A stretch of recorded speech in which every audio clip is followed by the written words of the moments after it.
Jadi yang dilihat secara fisik cuma seorang manusia. Tetapi hatinya dibukakan, hatinya dicelikkan. Dan itu jamahan yang kedua diterima oleh orang buta ini.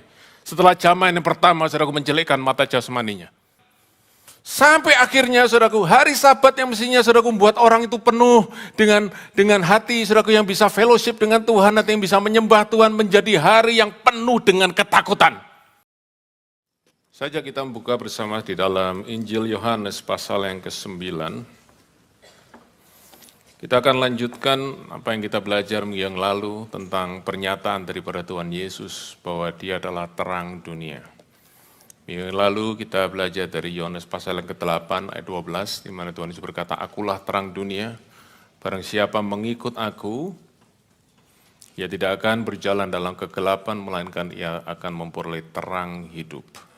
Dan terus terang Tuhan menunjukkan dan membuktikan statementnya itu di dalam kisah di Yohanes pasal 9, di mana dia membawa terang kepada seseorang yang kita tidak kenal sampai hari ini namanya, tetapi dia sungguh mengalami satu yang luar biasa dalam hidupnya. Dan saya berdoa, saudaraku, kita semua, tolong perhatikan, kita semua perlu mengalami apa yang dialami oleh orang di dalam kisah yang kita baca di Yohanes pasal 9 ini. Saudara-saudara, ini kisah yang panjang, oke? Ada 41 ayat, saudara berdoa sungguh-sungguh supaya satu ayat cukup 1 menit saja, oke? Tapi ayat 25, kisah yang panjang ini ayat 25, jadi inti yang saya ingin menjadi doa kita semua supaya kita mengalami ini. Yaitu orang yang dulunya buta, yang dicilikkan oleh Tuhan Yesus ini, dia mengatakan satu kalimat di ayat yang 25. Lihat Alkitab saudara, Yohanes pasal 9 ayat 25.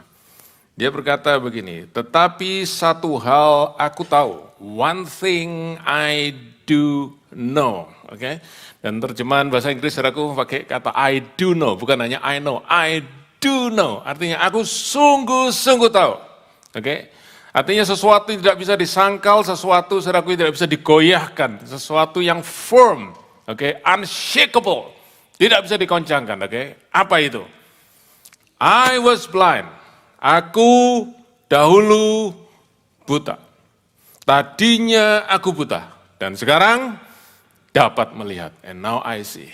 Tadinya aku dalam kegelapan. Sekarang aku mendapatkan terang. Sekarang aku bisa melihat. Puji Tuhan. Saudara tentu kalau saudara mau sungguh-sungguh belajar dan baca saja, saudaraku ya, baca saja kisah ini. Dan kita akan lihat sama-sama, karena itu saya minta saudara semua siapkan Alkitab saudara. Oke, buka Alkitab saudara. Dan kita akan baca ayat-ayat firman Tuhan ini, saudara supaya kita sungguh-sungguh bisa dapat berkat yang terbaik dari Tuhan. Oke. Mari kita baca mulai ayat pertama. Waktu Yesus sedang lewat, ia melihat orang yang buta sejak lahirnya. Jadi kisah ini saudaraku masih tidak lama setelah kisah di Yohanes pasal 8, di mana ada perayaan Sukot dan juga perayaan hari raya Pondok Daun, ya, Feast of Tabernacle. Dan waktu itu sudah lewat, ia melihat seorang buta sejak lahirnya. Murid-muridnya bertanya kepadanya, "Rabi, siapakah yang berbuat dosa? Orang ini sendiri atau orang tuanya sehingga ia dilahirkan buta?" Saudara, ini sesuatu yang menarik sebenarnya kalau kita renungkan ya. Jadi waktu Tuhan Yesus lewat dekat orang buta itu bersama dengan muridnya, murid-muridnya tanya, tentu mereka berhenti di situ, ya, dekat orang buta itu, setuju? Ya, tidak dijelaskan secara detail, tapi pasti dekat orang buta itu kan ya. Lalu murid-muridnya tanya, "Rabi, siapa yang berdosa ini sehingga orang ini dilahirkan buta?" Ya, saudara sekali lagi kalau saudara mau mendebat, belum tentu dia dekat itu. Saya tidak akan berbantah, tapi saya rasa mereka ada di sekitar orang buta itu, betul ya? Berarti saudaraku orang buta ini dengar apa yang sedang dikatakan oleh murid-muridnya ini, oke? Rabi, siapa yang berdosa ini? Dan saudaraku saya yakin pertanyaan itu ada pertanyaan dalam hati orang buta ini. Sejak saudaraku dia menyadari bahwa dia itu buta, dia terus bertanya dalam hatinya, salahku apa ya? Apa salah saya? Siapa yang bersalah? Aku dilahir buta. Kenapa saudaraku? Karena pada saat itu orang-orang memegang satu kepercayaan, ya, yang namanya the law of retribution.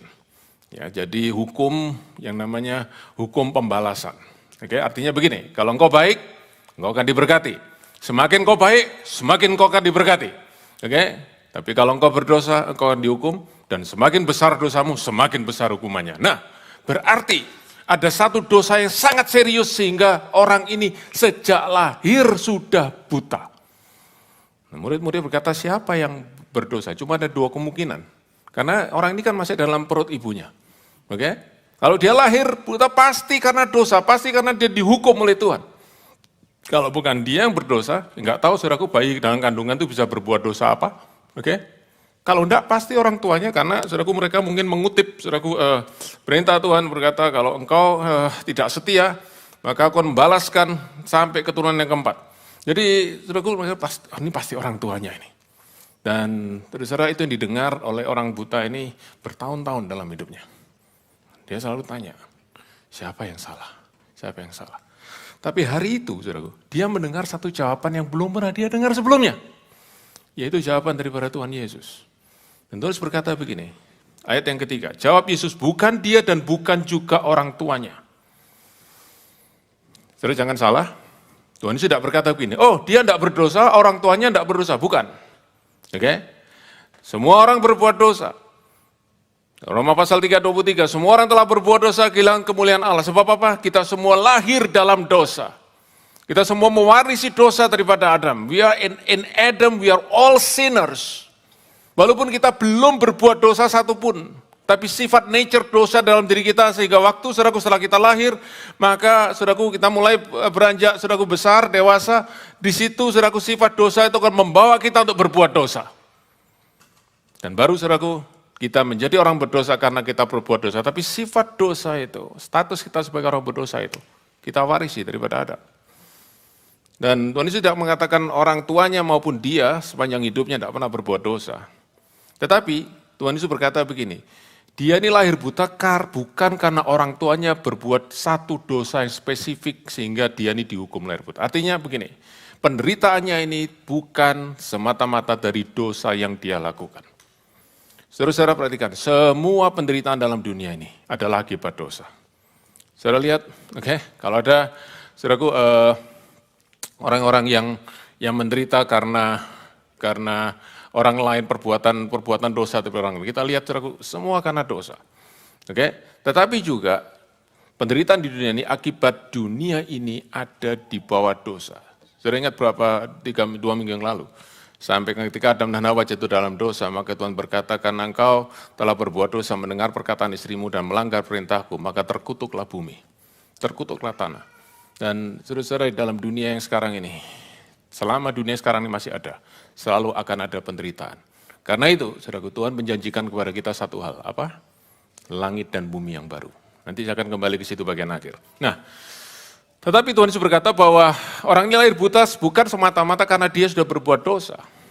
Artinya Tuhan Yesus berkata tidak semua penderitaan itu karena dosa yang kita lakukan. Oke? Dan kita lihat saudaraku di dalam perjanjian lama, seorang bernama Ayub. Di mana saudaraku Tuhan sendiri berkata bahwa Ayub ini adalah orang yang saleh, takut akan Tuhan, ya, menjauhi kejahatan, tetapi dia menderita penderitaan yang kita semua belum pernah alami. Penderitaan yang berat. Teman-temannya datang, 3 temannya saudaraku, datang saudaraku mau menghibur dia, tapi akhirnya saudaraku justru bertengkar dengan dia. Kenapa? Teman-temannya semua berkata, Ayub, kalau kamu menderita seperti ini, tidak mungkin kalau kamu tidak berbuat dosa. Tapi Tuhan itu penuh dengan kemurahan. Minta ampun Ayub, minta ampun. Dan Ayub berkata, aku minta ampun apa? Pasti ada salahnya. Saudaraku, pasti ada salah, saudaraku ya. Dari persahabatan berubah jadi konseling, akhirnya berubah jadi interogasi. Saudaraku ya, pasti ada salah, periksa hatimu. Barangkali ada kepahitan, barangkali saudaraku ada yang lain, dosa tersembunyi. Ayo, akui. Ya, itulah saudaraku ministry yang jadi interrogation.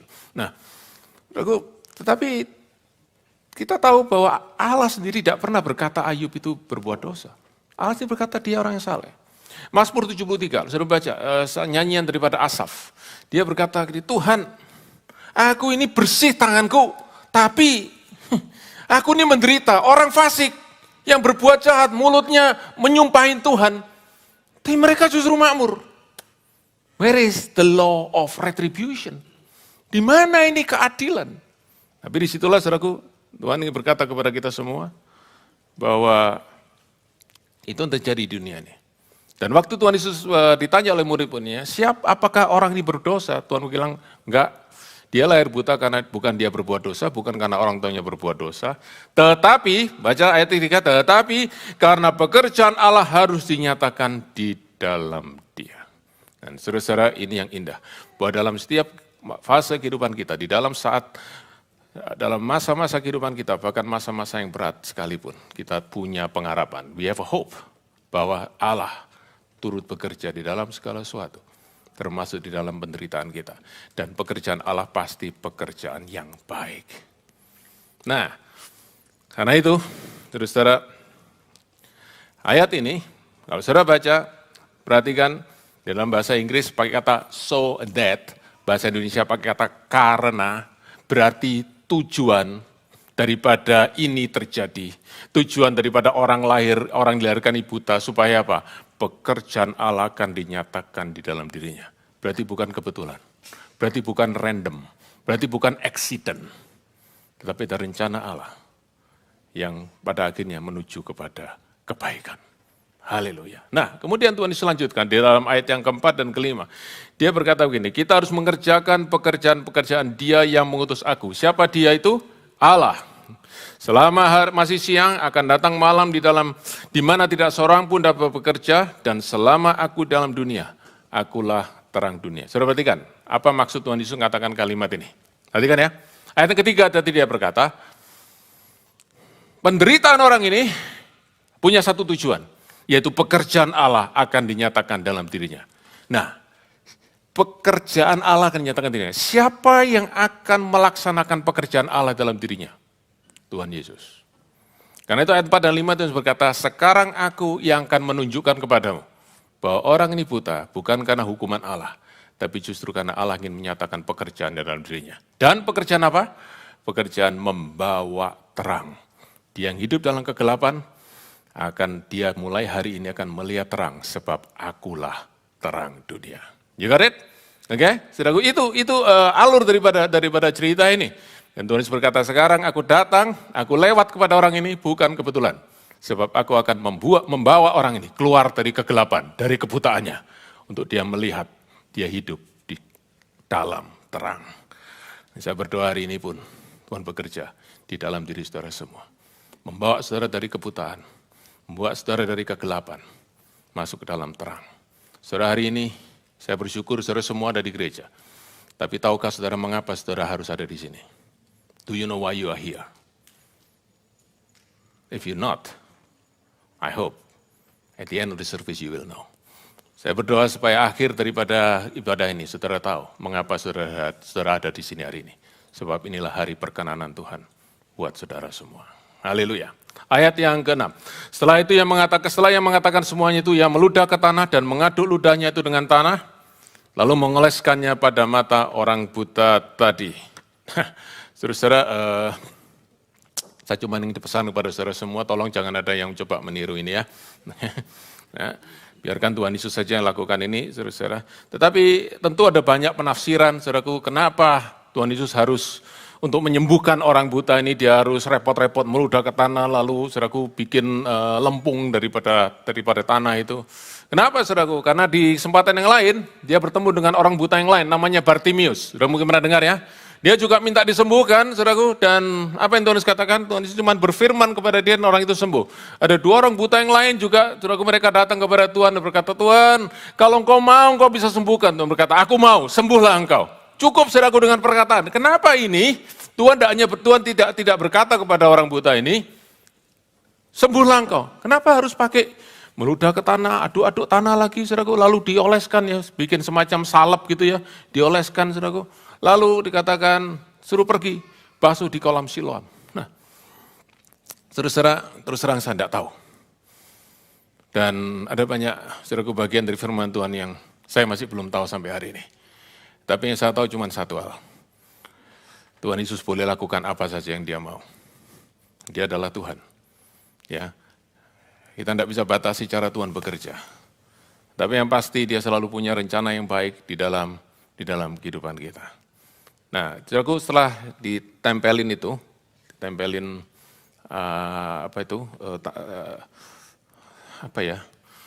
ludah, tanah bercampur ludah itu, saudaraku, ya, dia disuruh pergi ke kolam Siloam. Kolam Siloam artinya diutus. Nah, saudaraku, kalau kali ini saya bisa pastikan kenapa saudaraku disuruh ke kolam Siloam. Kalau saudara lihat di Yohanes pasal 7, di bagian akhir Yohanes pasal 7 ya, sebelum pasal 8, saudaraku. Maka di situ ada puncak perayaan Hari Raya orang Yahudi. Dan di akhir puncak perayaan Hari Raya orang Yahudi itu Tuhan Yesus berseru, Yohanes pasal 7 ayat 37. Barang siapa haus, datanglah kepadaku dan minum. Kenapa kok tiba-tiba Tuhan bicara seperti itu? Okay. Sebab pada hari raya orang Yahudi itu, saudaraku, salah satu ritual yang mereka lakukan adalah imam-imam itu ambil air, lalu mereka mulai, saudaraku, memercikkan air itu, saudaraku, tanda pembasuhan, saudaraku, di upacara hari raya orang Yahudi itu. Dan dari mana air itu diambil? Dari satu tempat namanya kolam Siloam. Jadi, saudara-saudara, kolam Siloam itu adalah air yang memberi kehidupan, air yang menyucikan, saudaraku. Ya, itu simbol, saudaraku ya, simbol seperti itu. Oke, diambil dari situ. Dan Tuhan berkata, kamu pergi ke kolam itu. Oke, bukan kolamnya yang hebat, tetapi nama daripada kolam itu adalah yang diutus. Artinya Tuhan Yesus berkata, akulah yang menggenapi apa yang ada yang dinamai dari kolam itu. I am the sent one from God. Akulah yang diutus oleh Allah. Nah, saudara, orang buta ini nurut. Dia pergi dan dia cucikan mukanya, saudaraku, dan dia bisa melihat. Kalau saudara baca teliti, saudara mestinya akan bertanya, Tuhan tidak bilang begini. Tuhan tidak bilang seperti kepada perwira Kapernaum. Waktu minta didoakan hambanya sakit tidak disembuhkan. Tuhan berkata, pulanglah ke rumahmu, hambamu sembuh. Betul ya, ingat ya. Jadi suruh pulang, dikasih tahu hambanya sembuh. Ini, saudaraku, cuman suruh cuci muka, suruh membasuh, saudaraku, ya tentu matanya itu, saudaraku, yang ada tanahnya itu, suruh basuh di kolam Siloam, dan tidak ditambahin gini, and you will be healed. Tidak ada. And you can see, tidak ada. Cuma disuruh aja basuh. Tapi orang ini nurut. Dan dia nurut, saya yakin saudaraku, dia nurut. Karena dia punya satu pengharapan, dia akan sembuh. Kenapa? Karena tadi itu, dia dengar perkataan daripada Tuhan Yesus. Aku akan melakukan pekerjaan Bapa dalam diri orang ini. Orang ini menderita bukan karena penghukuman Allah. Orang menderita bukan karena kutuk daripada Tuhan. Orang ini menderita di dalam rencana Allah yang indah dalam hidupnya, dan aku sekarang akan stamp that work of God. Dan dia dengar itu, dan dia tahu sesuatu yang indah akan terjadi. Dan saudara-saudara, Tuhan bisa menyembuhkan orang secara langsung, Tuhan bisa menyembuhkan kita, saudaraku, dengan mujizat instantly. Tapi seringkali, saudaraku, seperti yang terjadi dalam orang buta ini, dia minta kita juga melakukan namanya the act of faith, tindakan iman. Nurut kepada dia. Okay? Walaupun nggak tahu, saudaraku, apa yang terjadi, tapi nurut.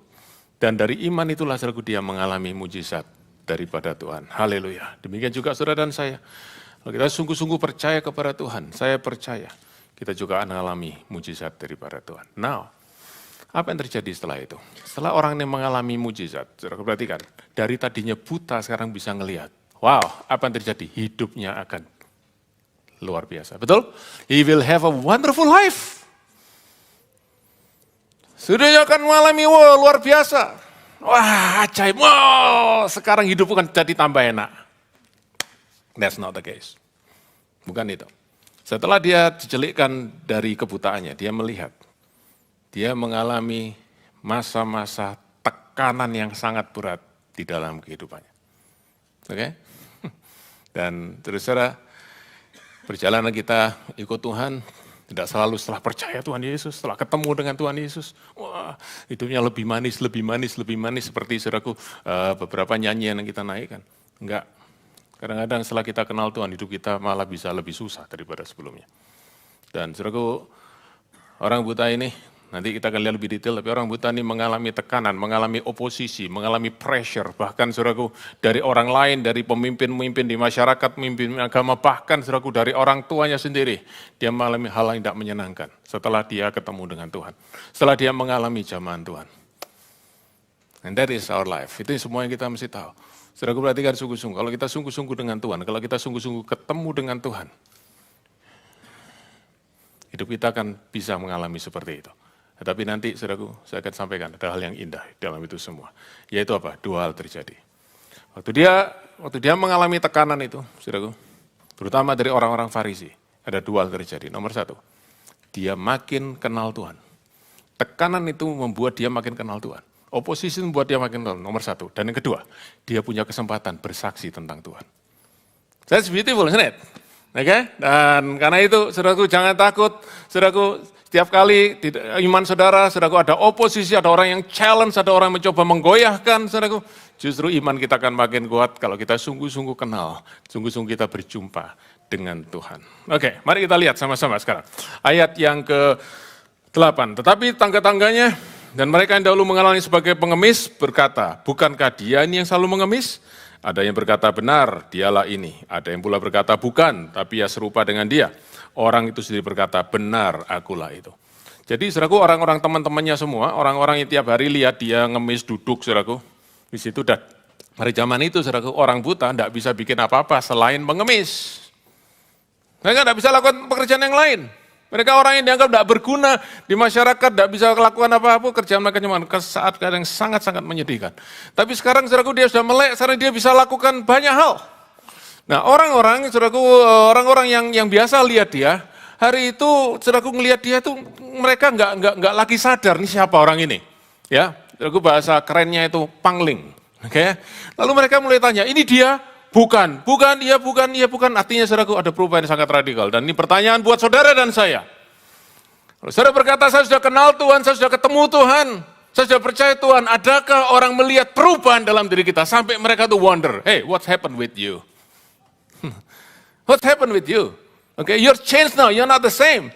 Atau saudaraku, tidak ada perubahan sama sekali, yang berarti saudaraku, tidak ada efek dari pengenalan kita akan Tuhan di dalam kehidupan kita. Nah, orang ini berkata, enggak, akulah dia. Aku ini memang dulu buta, aku ini yang dulu buta.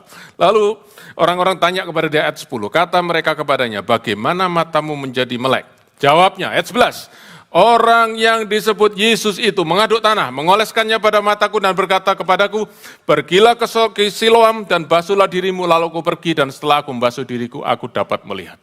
Saudaraku, waktu ditanya, bagaimana kamu bisa melek? How you can be healed?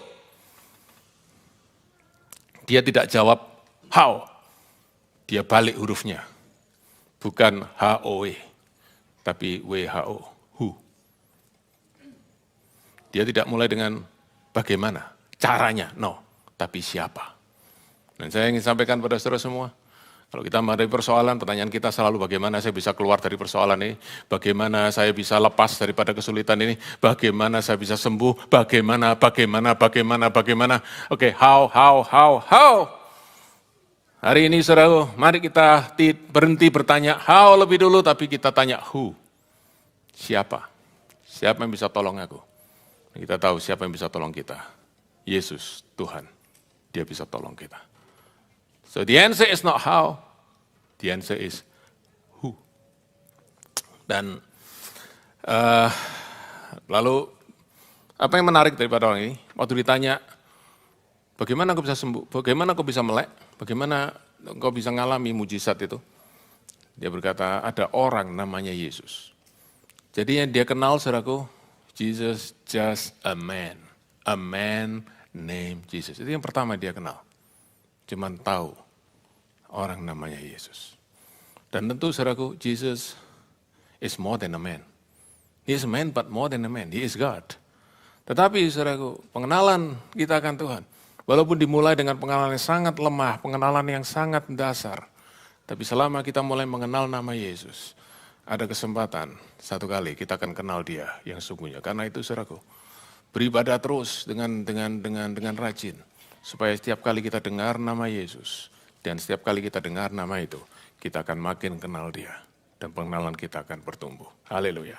Nah, lalu tanya saudaraku, di mana dia? Di mana Yesus itu? Dia bilang enggak tahu. Ayat 13, lalu mereka membawa orang tadinya buta kepada orang Farisi. Adapun hari waktu Yesus mengaduk tanah dan melekkan mata orang itu adalah hari Sabat. Jadi waktu kesembuhan terjadi pada waktu hari Sabat. Karena itu orang-orang Farisi pun bertanya kepadanya bagaimana matanya menjadi melek. Saudaraku, sama saudaraku dengan orang lain. Mereka tidak tertarik siapa yang bisa menyembuhkan engkau. Who can heal you? Who has healed you? No, but how can you be healed? Mereka tidak peduli dengan pribadi yang menyembuhkan. Mereka bingung dengan cara penyembuhannya. Saudaraku, dan jawabnya, ia mengoleskan adukan tanah pada mataku lalu membasuh diriku dan sekarang aku dapat melihat. Ayat 16, mari baca sama-sama. Maka kata sebagian orang Farisi itu, orang ini tidak datang dari Allah. Siapa saudaraku orang ini? Orang yang menyembuhkan kamu. Yesus tidak datang dari Allah sebab ia tidak memelihara hari Sabat. Oke, lalu sebagian yang lain berkata, kalau dia orang berdosa gimana bisa menyembuhkan? Saudara lihat baik-baik ya, lihat orang Farisi ini. Mereka melihat mujizat, mereka ignore mujizat itu. Mereka lebih fokus kepada peraturan-peraturan agama mereka. Ritual-ritual yang mereka buat, aturan-aturan yang mereka buat, yaitu tentang hari Sabat. Mereka tidak berkata, oh terpujilah Allah yang mengadakan mujizat. No. Yang mereka ributkan adalah ini hari Sabat. Ini ada pelanggaran. Dan pelanggarannya dua. Pelanggarannya dua. Satu, nyembuhkan orang sakit itu nggak boleh. Buat mereka. Nah, saya kasih dulu background sedikit, saudaraku. Background sedikit. Tuhan memang berfirman kepada Musa di dalam memberikan hukum Taurat lewat Musa berkata hari ke-7 engkau harus beristirahat. Orang Israel semua saudaraku harus istirahat. Oke? Jadi dikatakan 6 hari lamanya engkau bekerja, hari ke-7 engkau istirahat. Maksudnya apa? Bukan supaya istirahat supaya enggak capek, enggak. Tapi bukan hanya itu. Tetapi hari ke-7 itu hari yang dikhususkan buat Tuhan. Supaya orang Israel tahu bahwa mereka hidup bukan karena mereka berusaha selama 6 hari. Tapi karena kemurahan Tuhan, karena berkat Tuhan. Karena itu mereka mengucap syukur kepada Tuhan. Jadi jangan kau kerja, oke? Ambil waktu untuk Tuhan, kuduskan. Itu saudaraku ingat ya, hukum yang keempat, oke? Kuduskanlah hari Sabat. Nah, jadi itu yang Tuhan maksudkan. Nah, tetapi saudaraku oleh orang-orang Farisi, oleh rabi-rabi, itu peraturan hari Sabat itu ditambahin macam-macam. Enggak boleh ini, enggak boleh ini, enggak boleh ini, enggak boleh. Donnya tuh jadi banyak sekali. Sampai akhirnya saudaraku, hari Sabat yang mestinya saudaraku membuat orang itu penuh dengan hati saudaraku yang bisa fellowship dengan Tuhan, atau yang bisa menyembah Tuhan, menjadi hari yang penuh dengan ketakutan. Kenapa? Karena itu saudaraku seperti zaman dulu lockdown. Kamu keluar rumah, tangkap polisi, oke? Saudaraku ya, kamu lalu melanggar peraturan, oke? Saudaraku, jadi benar-benar jadi sesuatu yang mencekam, hari yang mestinya indah, beautiful day, menjadi haunting day. Karena peraturan yang dibuat, dan saudaraku mereka lihat Tuhan Yesus bikin dua kesalahan. Nomor satu, dia sembuhkan orang. Dan saudaraku oleh tradisi orang Farisi pada waktu itu, orang tidak boleh sembuhkan orang pada hari Sabat. Tabib harus tutup praktek hari Sabat, kecuali kalau ada orang yang sakit life threatening. Ya, komentari sudah sebutkan itu. Jadi kecuali kalau sakitnya parah betul baru. Tapi kalau enggak boleh. Dan yang kedua, Tuhan Yesus jelas-jelas salah. Kenapa? Karena dia bekerja pada hari Sabat. Kerjaannya apa? Ngaduk tanah dengan ludah. Oke, meludah, salah, ngaduk tanah, salah 2, oleskan, salah 3, saudaraku ya. Dan saudaraku, perhatikan sungguh-sungguh. Orang Farisi berkata begini, orang ini bukan dari Tuhan, artinya gini, orang ini bukan dari Tuhan, artinya orang ini melawan Tuhan. Dan Tuhan Yesus tidak pernah melawan Tuhan. Tuhan Yesus tidak pernah melawan hukum Tuhan. Tuhan Yesus melawan hukum orang Farisi. Persoalannya adalah, orang Farisi begitu mempercayai hukum yang mereka buat sendiri, dan menyamakan hukum mereka dengan hukum Tuhan. Menyamakan ritual-ritual mereka dengan Tuhan. Dan sampai hari ini saudaraku, saya khawatir banyak kita pun melakukan demikian. Kita buat peraturan sendiri, kita buat harus begini-begini, dan kita samakan itu dengan Tuhan, sehingga Kalau orang tidak melakukan apa yang kita pikir mereka lakukan, kita berkata, dia dosa sama Tuhan. Dia melanggar firman Tuhan. Tanpa kita benar-benar tahu apa yang firman Tuhan benar-benar katakan. Seringkali saudaraku tradisi, seringkali saudaraku kebiasaan yang dibuat oleh manusia, itu mengalahkan perintah Tuhan yang harusnya lebih tinggi. Dan buat orang Farisi, saudaraku, ibadah mereka adalah ibadah rule, ibadah peraturan, ibadah semua mereka berkata, ini melanggar hari Sabat. Itu saudaraku, begitu ekstrimnya mereka. Tapi saya mau sampaikan kepada saudara, dengar baik-baik, please dengar baik-baik. Hari ini, kita orang Kristen banyak melakukan yang sebaliknya. Kalau orang Farisi, mereka benar-benar melihara Sabat terlalu ekstrim. Hari ini banyak orang Kristen terlalu santai dengan hari Sabat. Hari Minggu, ke gereja enggak ke gereja, tenang saja. Ekstrim yang sebaliknya. Dan terus saudara, disitulah mereka berkata kepada orang ini mereka saudaraku enggak fokus kepada Tuhan, mereka enggak fokus, mereka kehilangan benar-benar saudaraku kesempatan untuk mereka kenal Yesus. Mujizat ada di depan mereka, mereka tolak karena mereka terlalu fokus kepada ritual agamawi mereka. Kemudian, saudara, kita lihat ayat yang ke-17. Lalu mereka tanya pada orang buta itu. Oke, mereka punya pendapat tentang Tuhan Yesus, dia bukan dari Tuhan. Tapi kalau kamu siapa? Ya, saudara, kalau kita ditanya sama orang yang tahu punya otoritas di atas kita, lalu mereka berkata, pendapat A. Menurut kamu pendapat apa? Kebanyakan kita kan bilang apa? A. Ya kan? Mana berani saya berbeda pendapat dengan orang yang lebih otoritas daripada kita. Tapi orang ini jawab simple. Kalau ditanya, menurut kamu siapa dia? Dia yang melekkan matamu. Dia jawab, dia adalah seorang nabi. Tadi dia bilang apa? He is a man named Jesus, sekarang he is a prophet. Saudaraku, sekarang lebih tinggi. Kenapa saudaraku? Karena dia mulai kenal, dia mulai mikir. Kalau orang bisa menyembuhkan orang, pasti bukan orang biasa. Begitu ditekan-tekan saudaraku, ditanyain terus, dikorek-korek saudaraku, diinterogasi soal mujizat ini, justru dia mulai mikir, iya ya, he cannot be just a man. Maybe he's a prophet. Dan itu saudaraku, yang saya sampaikan tadi, bahwa kalau kita ikut Tuhan, kita nggak mengalami oposisi. Kita mengalami tantangan iman kita, tetapi disitulah tempat di mana iman kita justru akan makin bertumbuh. Disitulah pengenalan kita akan Tuhan will be growing. Nah berikutnya saudaraku, adalah orang-orang Farisi ini lalu panggil orang tuanya. Jadi saya tidak ada waktu untuk baca ya. Itu dari ayat yang ke-18 sampai ayat yang ke-23. Mereka panggil orang tuanya untuk diinterogasi. Untuk ditanya, benar enggak anakmu ini dulu buta dan sekarang sembuh dan gimana dia bisa sembuh? Saudara-saudara, orang tuanya tidak mau jawab pertanyaan. Orang tuanya cuma jawab gini, ya dia memang anak kami. Satu, ini faktanya. Dua, dia lahir buta. Ini fakta yang kedua. Fakta yang ketiga, dia sekarang sudah melek. Tiga fakta ini saja. Bagaimana dia dari buta jadi melek, kami tidak tahu. Ya. Coba, saudara-saudara ya, saya ingin kita ambil waktu sebentar aja, 1 menit aja. Saudara semua yang sudah punya anak ya. Saudara bayangkan, saudaraku ya, bayangkan.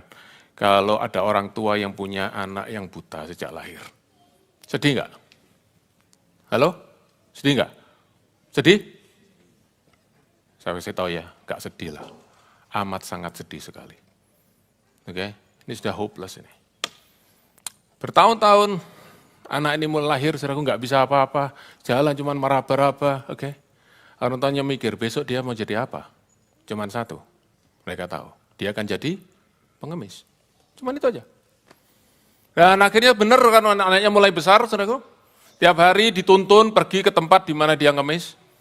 Oke, pulang, saudaraku, dijemput, pulang dituntun lagi, mungkin dapat sedikit uang hasil sedekah. Bertahun-tahun seperti itu. Ya, tahun-tahun itu 6 hari dalam seminggu. Hari ke-7 nggak boleh ngemis, ingat. Oke, ya. Bertahun-tahun seperti itu. Satu kali saudaraku pagi itu dia diantar.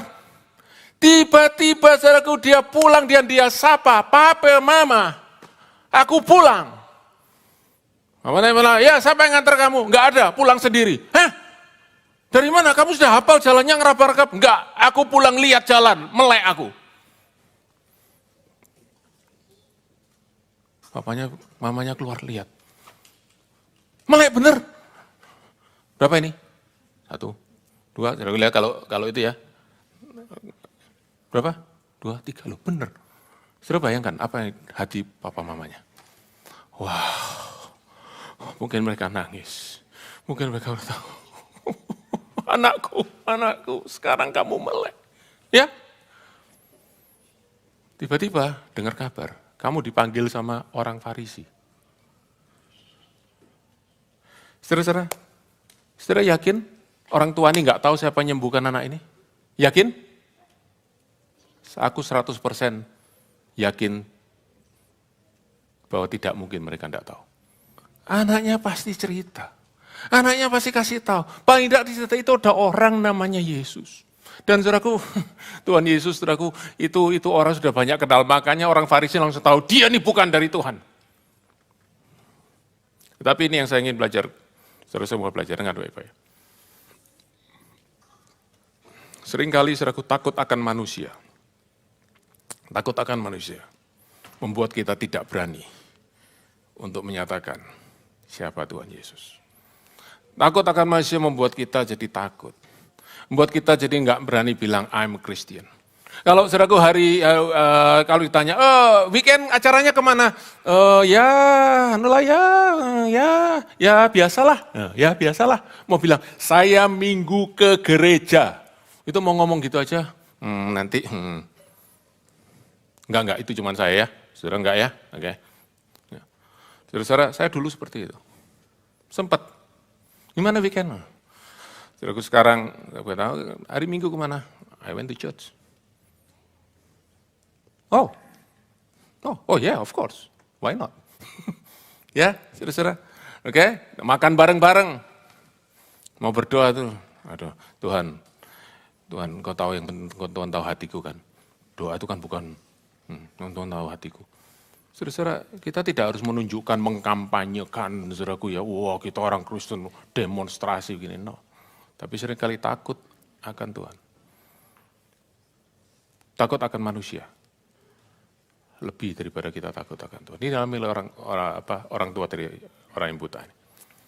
Tetapi tidak dengan orang buta ini, dipanggil sekali lagi, saudaraku. Dipanggil lagi. Dan kali ini ngomongnya keras sekali.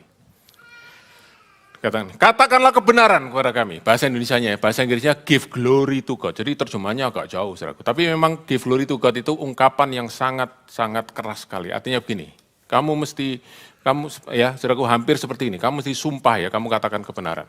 Jangan bohong.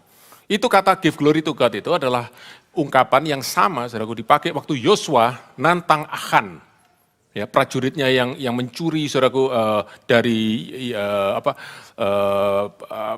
harta daripada Yeriko. Waktu mestinya saudaraku dirampas, saudaraku oleh Achan dicuri. Waktu Yosua tanya sama Achan, anakku, give glory to God. Ngaku sungguh-sungguh. Dan dia berkata, sekarang kamu jangan bohong, katakan sungguh-sungguh. Karena kami tahu. Perhatikan saudaraku, baca sama-sama ayat 24. Kami tahu bahwa orang itu orang berdosa. Siapa orang itu? Yesus. Tadi dikatakan bukan dari Allah, sekarang dia orang berdosa. Tambah diturunkan saudaraku, derajatnya daripada Tuhan Yesus. Tapi dengar, waktu Tuhan Yesus diturunkan derajatnya di depan orang buta ini.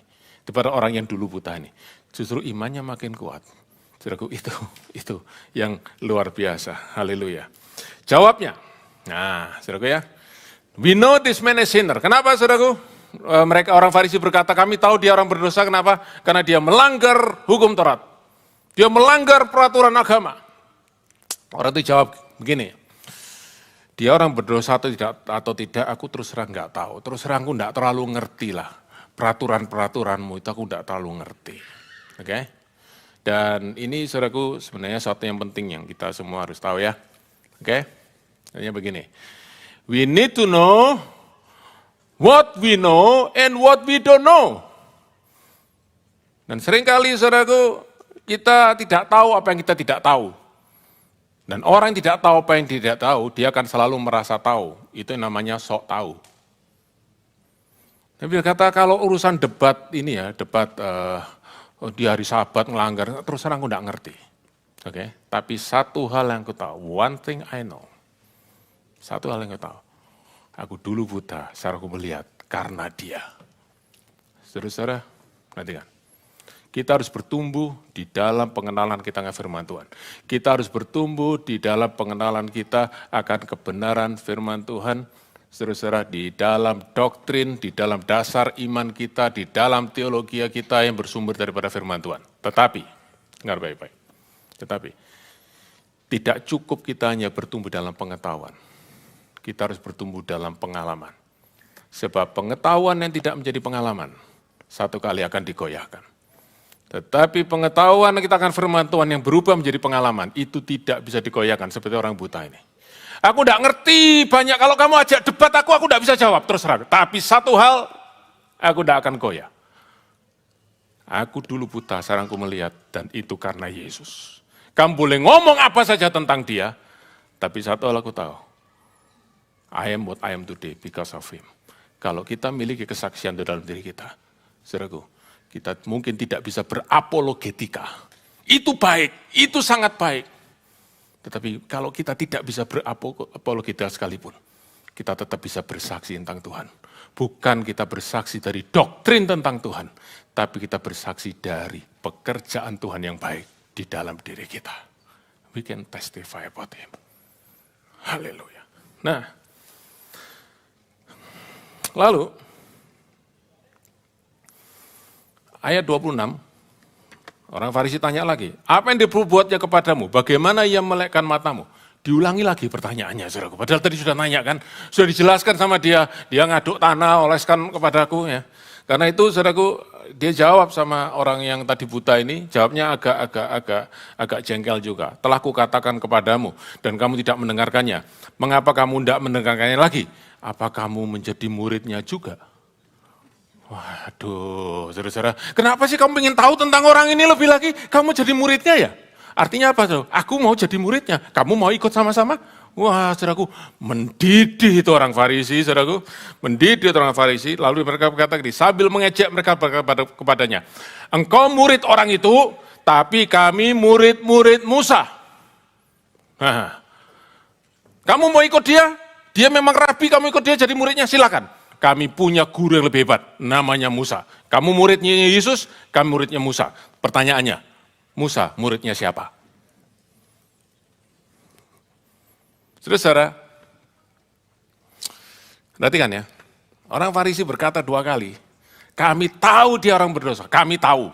Padahal mereka nggak tahu siapa Yesus. Yang kedua, kami tahu, mereka berkata sekali lagi, Tuhan bicara kepada Musa, tapi sama orang itu, siapa orang itu? Who is he?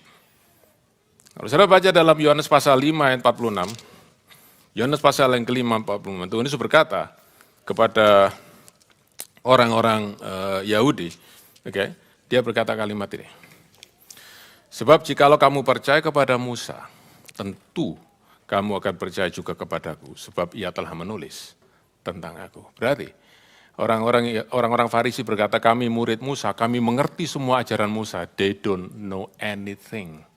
Karena paling inti daripada pengajaran Musa adalah tentang Yesus. Dan mereka tidak tahu itu sama sekali. Yesus yang diceritakan orang yang buta ini. Yang dulunya buta ini. Dan saudara-saudara, lalu orang yang tadinya buta ini, saudaraku ya,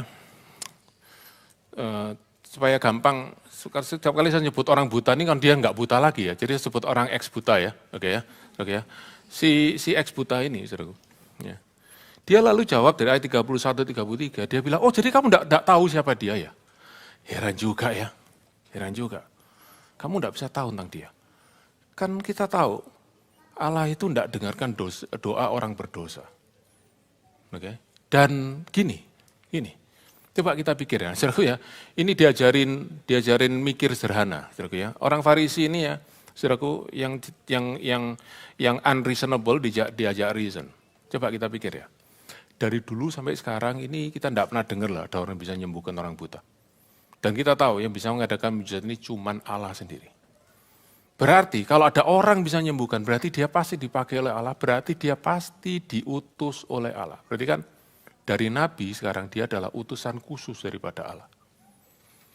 Saudaraku, dengan reasoning yang sederhana, waktu dia ditekan, saudaraku pengenalannya akan Tuhan meningkat lebih lagi, lebih lagi, lebih lagi.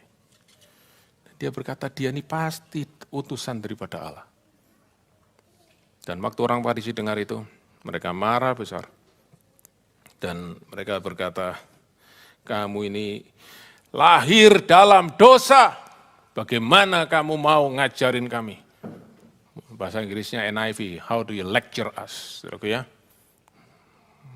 mau jadi dosen ya? Sok pinter, sok tahu. No, dia cuma pakai logika yang sederhana aja. Diusir keluar, saudara. Dan saudaraku diusir tadinya apa, saudaraku? Dia dikucilkan.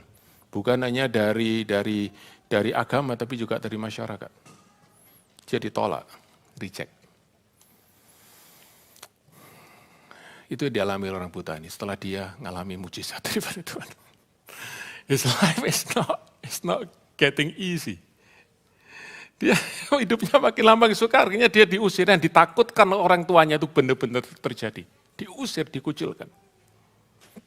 Tapi menarik sekali saudaraku, dua hal ya, pernyataan dari orang Farisi ini. Engkau lahir dalam dosa. Betul, betul. Tapi jangan lupa, mereka waktu tujuh engkau lahir dalam dosa, mereka lupa, mereka juga lahir dalam dosa, orang-orang Farisi ini. Tapi ada lebih penting lagi, saudaraku, dengar baik-baik. Dengar baik-baik.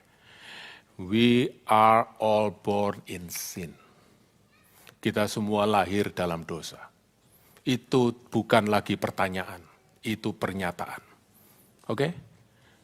Lahir dalam dosa itu pernyataan. Tidak perlu kita tanyakan.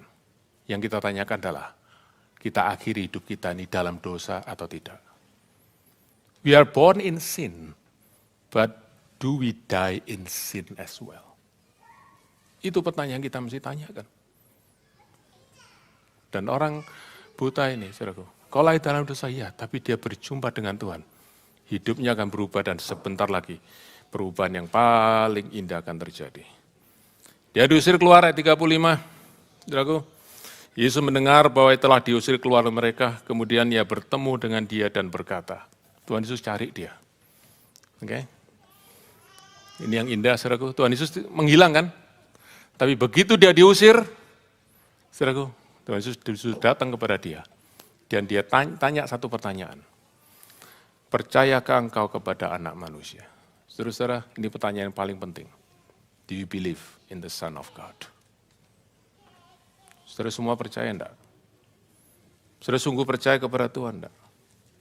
Ini pertanyaan yang paling, this is the most important question. Kenapa, saudaraku? Karena orang-orang Farisi menolak untuk percaya. Lalu dia tanya, lalu dijawab oleh orang itu, ayat 36, siapakah dia Tuhan? Supaya aku percaya kepadanya. Saudara-saudara, kalau hari ini saudara belum percaya kepada Tuhan, yang saudara perlu lakukan adalah bukan aku percaya, bukan. Tapi saudara minta, saudara kenal dia. Dan orang buta berkata, aku ingin percaya, tapi gimana aku bisa percaya kalau aku tidak tahu siapa dia? Tolong, please help me. Tell me so that I believe in him. Supaya aku bisa percaya kepada dia. Dan saudara-saudara, perhatikan kalau ada doa hari ini yang saya ingin saudara naikkan sungguh-sungguh. Naikkan doa ini di hadapan Tuhan. Tuhan, tell me who you are. Lord, tell me who you are so I can believe in you. Because unless you tell me, unless you show yourself to me, I will not be able to believe in you. Kita bisa, saudaraku, percaya kepada Tuhan karena saudaraku karena liturgi agama. Kita bisa percaya kepada Tuhan, saudaraku, karena kita ngikutin orang lain berdoa. Tapi semua itu tidak akan membawa, saudaraku, dampak di dalam kehidupan kita.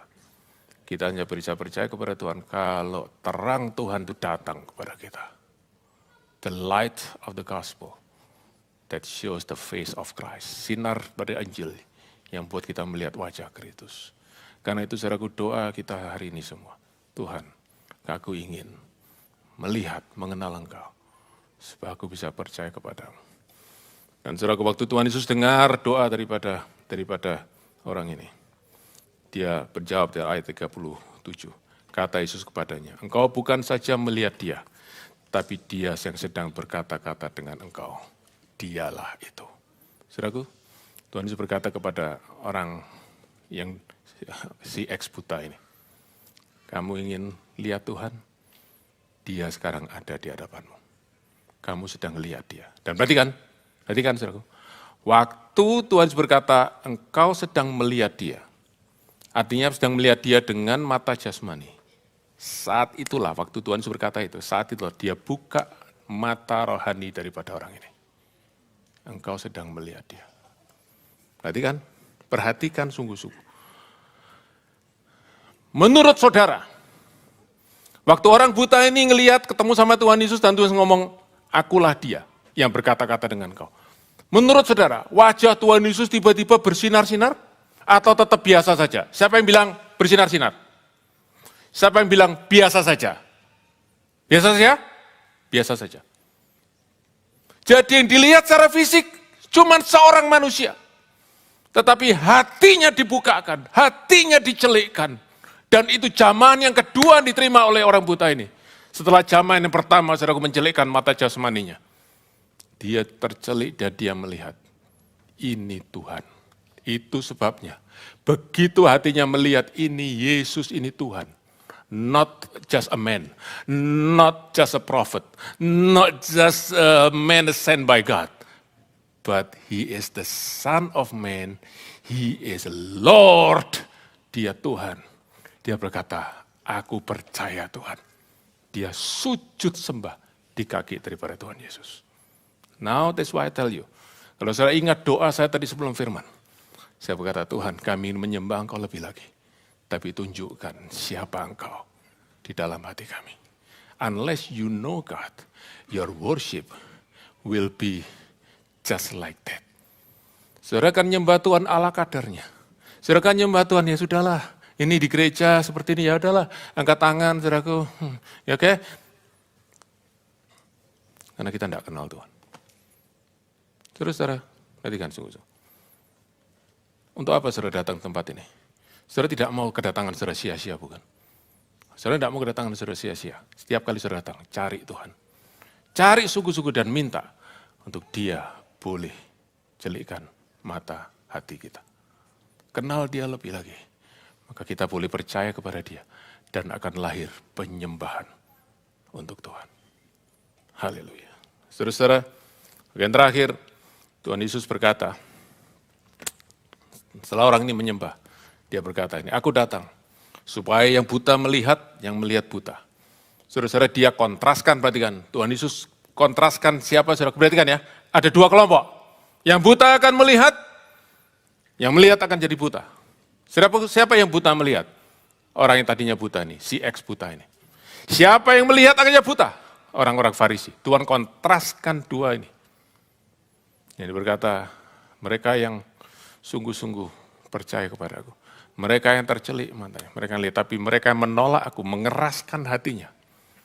Mereka yang terus berkutat dengan kebenaran diri mereka sendiri. Mereka yang merasa diri mereka paling baik karena mereka sudah mentaati perintah Tuhan, mereka pikir demikian. Mereka merasa diri mereka tidak berdosa sehingga mereka menuduh orang lain berdosa. Mereka akan menolak juru selamat. Sebab Tuhan berkata, siapa yang akan datang kepada dokter? Orang sakit. Setuju? Lebih tepat saudaraku bukan orang sakit saja.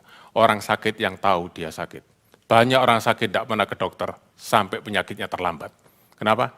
Karena mereka tidak tahu mereka sakit atau mereka menolak, menyangkal bahwa mereka sakit. Tapi Tuhan Yesus berkata, kamu semua orang sakit, tapi hanya yang tahu bahwa mereka sakit. Mereka akan datang, yang sakit tapi merasa dirinya sehat akan tolak aku, dan itulah orang-orang Farisi. Orang Farisi tanya, kami yang kau maksudkan? Saudaraku, mereka orang-orang yang self-righteous, dan salah satu ciri orang self-righteous adalah sensi. Ya. Saudara semua ada yang mudah tersinggung? Oh enggak ada kok, itu teman saya tuh. Sebelahnya selalu kita lebih mudah melihat orang lain. Tapi dengar baik-baik, kalau kita mudah tersinggung, itu artinya kita itu punya self-righteous yang terlalu tinggi. Ada kesombongan dalam diri kita. Oke, saya katakan juga dalam diri saya. Dan Tuhan Yesus jawab, kalau engkau berkata engkau ini buta, engkau ini bisa selamat loh. Kalau engkau tahu engkau yang berdosa, engkau bisa dapat juru selamat. Tapi karena engkau mengatakan engkau ini benar, engkau tidak butuh juru selamat, justru engkau terhilang. Saudaraku, akhir daripada kisah ini. Kisah ini menunjukkan kontras yang sangat berbeda. Antara satu yang buta yang akhirnya mendapatkan keselamatan. Dan satu saudaraku yang punya status tinggi, suatu yang sempurna, tetapi justru terhilang di dalam dosa dan masuk dalam penghukuman. A very deep contrast. Dan saya berdoa kita semua bisa masuk dalam kelompok yang mendapatkan terang daripada Tuhan dan melihat.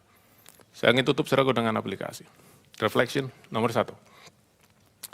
Saudaraku, kalau kita baca tentang mujizat ini, kita mesti tahu bahwa mujizat daripada Tuhan ini punya tujuan lebih tinggi daripada sekedar kesembuhan secara fisik. Oke? Saudaraku perhatikan sungguh-sungguh. Karena itu Tuhan tidak pernah bikin mujizat secara fisik yang berakhir untuk mujizat secara fisik atau secara materi. Sebab apa? Semua mujizat secara fisik dan materi akan berakhir di dunia ini.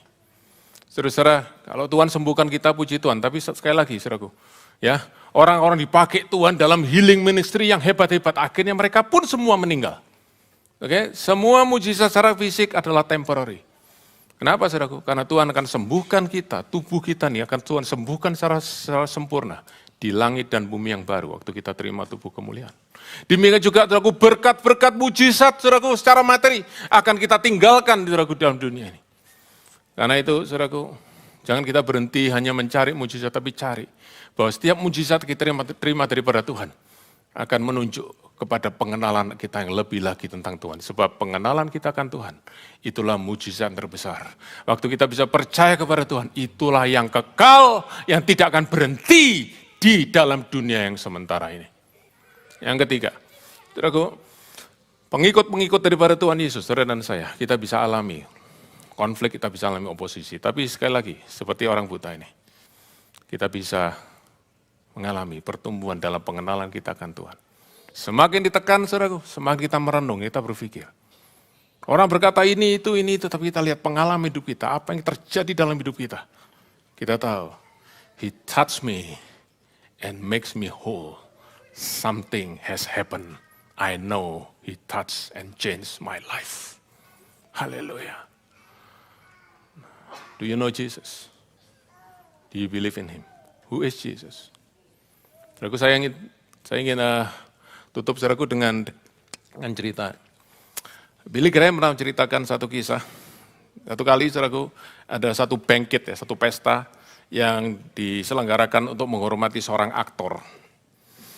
Nah, waktu aktor itu saudaraku diundang saudaraku ya, di welcome begitu. Dia itu bacakan Mazmur 23. Dan dia bacakan dengan intonasi yang sangat-sangat very good. Tuhan adalah gembalaku. Ya, aku diam dalam rumah Tuhan sepanjang masa. Semua orang tepuk tangan. Wow, it's very good, very good. Oh, benar-benar moving, benar-benar ya. Waduh, bacanya Mazmur 23. Nah, setelah itu, saudaraku, pesta mulai berlangsung. Berapa saat kemudian, saudaraku, diundanglah seorang pendeta untuk juga give a speech. Dan pendeta ini juga kutip Mazmur 23. Dia kutip, saudaraku, Mazmur 23, Tuhan adalah gembalaku, aku akan diam dalam rumah Tuhan sepanjang masa. Selesai dia ngomong, gak ada yang tepuk tangan. Tapi yang ada adalah mata yang berkaca-kaca. Hampir tidak ada mata yang kering, menangis. Hati mereka benar-benar terjangkau. Aktori datangi pendeta ini. Pegang tangannya. Kata, Sir, bahasa Inggris ya, Sir, I tell you, I know the psalm. Aku tahu Mazmur itu. But you know the shepherd.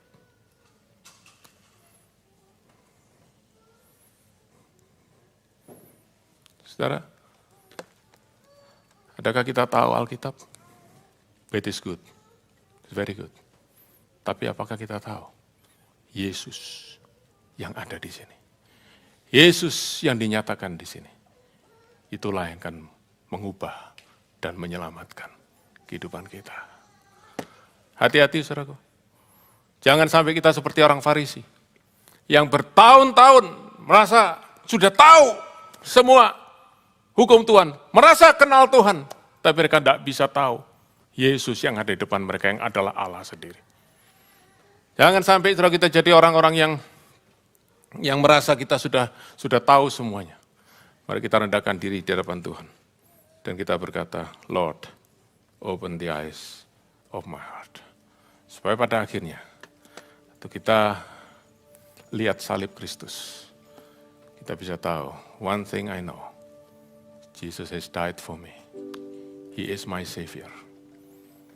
I was blind, but now I see. Mari kita bangkit berdiri sama-sama. Haleluya. Open the eyes of my heart, Lord. Open the eyes of my heart. I want to see you. I want to see you. Open the eyes of my heart, Lord. Open the eyes of my heart. I want to see you. I want to see you. Open the eyes. Open the eyes of my heart, Lord. Open the eyes of my heart. I want to see you. I want to see You. This is our prayer. Open the eyes of my heart, Lord. Open the eyes of my heart. I want to see you. I want to see you. Mari kita berdoa. Adakah saudara yang hari dengar firman Tuhan? Dan saudara mau berdoa seperti orang yang tadinya buta ini. Berkata, Lord, who is he? Who is he? Who is the Son of Man? Siapa dia Tuhan? Siapa anak manusia itu? Ceritakan kepadaku, supaya aku boleh percaya kepada dia. Saya mau berdoa buat saudara. Kalau saudara yang rindu hari ini menaikkan doa ini, ceritakan hatimu kepada Tuhan. Saudara mungkin sudah lama datang ke gereja, saudara sudah lama menyebut diri saudara orang Kristen. Tapi saudara tidak pernah melihat kekristenan itu nyata di dalam diri saudara. Dan saudara ini berkata, aku tahu aku sudah lama jadi Kristen. Tapi aku tidak pernah kenal Kristus. Dan hari ini saudara rindu, saudara ingin kenal. Satu yang kita mesti lakukan, minta kemurahan Tuhan. Supaya dia mencelikkan mata kita, mengusir kegelapan. Dan cahaya terang wajah Kristus boleh nampak di dalam hati kita. Saya mau berdoa buat saudara. Saudara boleh angkat tangan saudara di hadapan Tuhan. Tapi sungguh-sungguh katakan, Lord, open the eyes of my heart. I want to see you. I want to see you. It's been long, I become a Christian. I think I know you, but I don't know you. I want to know you, Lord. Angkat tangan saudara di hadapan Tuhan dan berdoa dari hati saudara. Saya tidak akan pimpin saudara berdoa, tapi saya mau berdoa buat saudara, tapi saya minta biar doa ini menjadi doa saudara setiap hari. Terus menerus, Lord, show me Jesus. Lord, show me Jesus. Dan saudara dengar firman Tuhan terus, saudara dengar terus firman. Saudara akan makin kenal dia.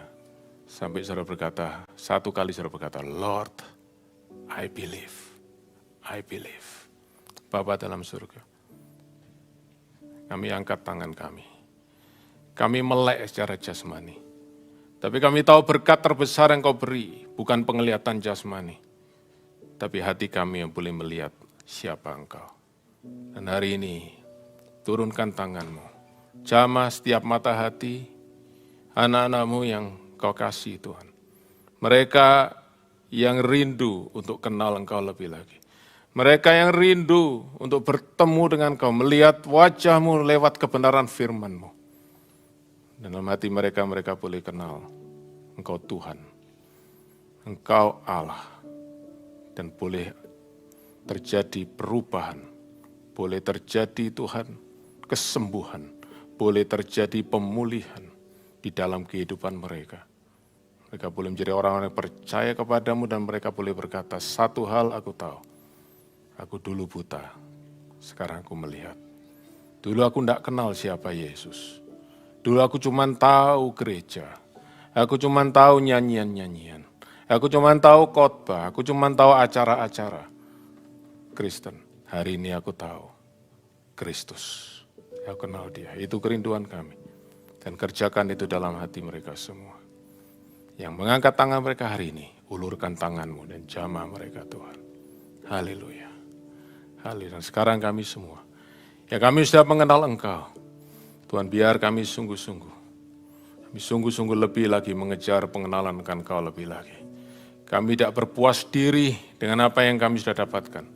Tapi kami rindu lagi Tuhan, minta terang firman-Mu lebih lagi. Membuat kami makin mengenal Engkau dan kami bertumbuh dalam kasih karunia dan pengenalan kami akan Tuhan. Terima kasih ya Tuhan.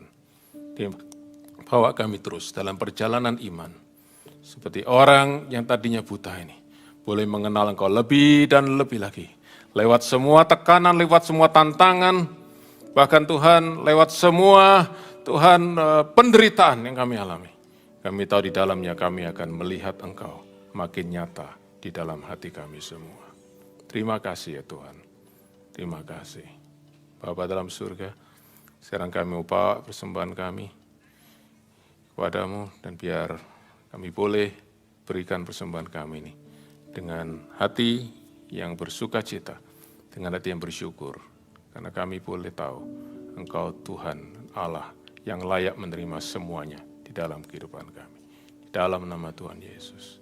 Amin.